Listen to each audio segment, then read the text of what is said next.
In this section, we'll go over what the test covers, the major topics it includes, and what to do once you pass the test.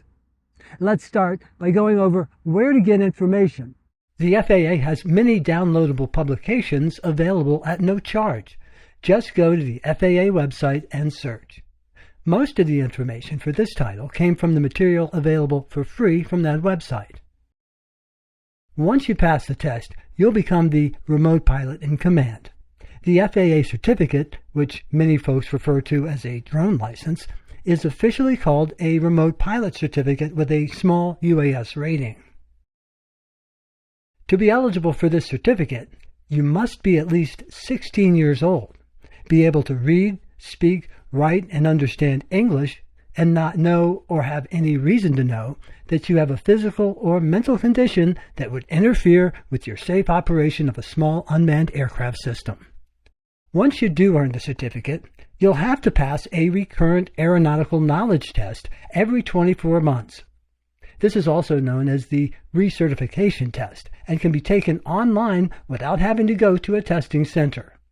Taking a Part 107 class or course such as this is not an FAA requirement, and going through this course does not guarantee that you'll pass the FAA test. However, the lessons here should help make the relevant concepts easy to understand. Now for a few acronyms. Before taking the test, all applicants must register with IACRA and get an FTN. IACRA stands for Integrated Airman Certificate Rating Application, and FTN stands for FAA Tracking Number. You must have an FTN before you can register for the test. To get your FTN, go to iacra.faa.gov. From here, click on the Register button. On the next page, register as an applicant. Agree to the Terms of Service, or TOSF, and in the next screen, skip to the next section and add your personal information. Fill out the security questions, create a username and password, and when ready, click on Register. Easy peasy. So now you have your FTN, you've studied the test, and you know what you need to know. What's next? Well, when you're ready for the exam, you'll have to register with an FAA-certified knowledge testing center and pay the current testing fee of $175. The test itself is multiple choice with a 2-hour time limit, and you'll need to score a 70% to pass. Be sure to bring a government-issued photo ID to the exam, like a driver's license or passport. All FAA knowledge tests are administered at FAA-designated computer testing centers operated by PSI. To find a testing center convenient to you, go to faa.psiexams.com and click on the test center. Once you've scheduled your test and you're at the testing center, you can take advantage of sample questions and practice before taking the actual test. In addition, you can also request special accommodations to take the test if you need them. Now, while cheating is usually obvious and of course not allowed, some actions that the FAA considers cheating are not always that obvious.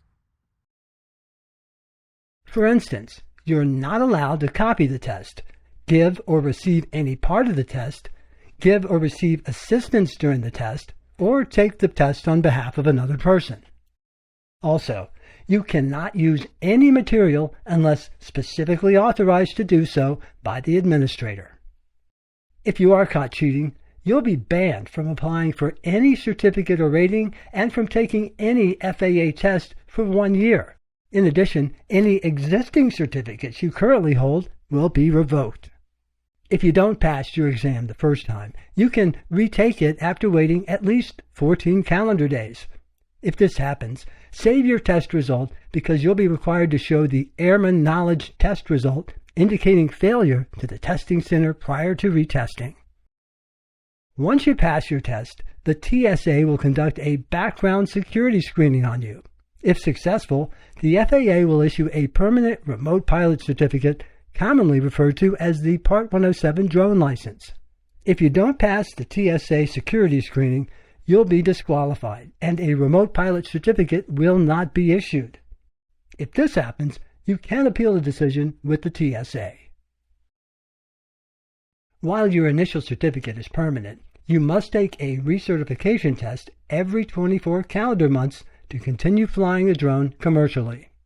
After the recertification test, you won't get a new certificate or license. You'll continue to use the one that was originally issued to you.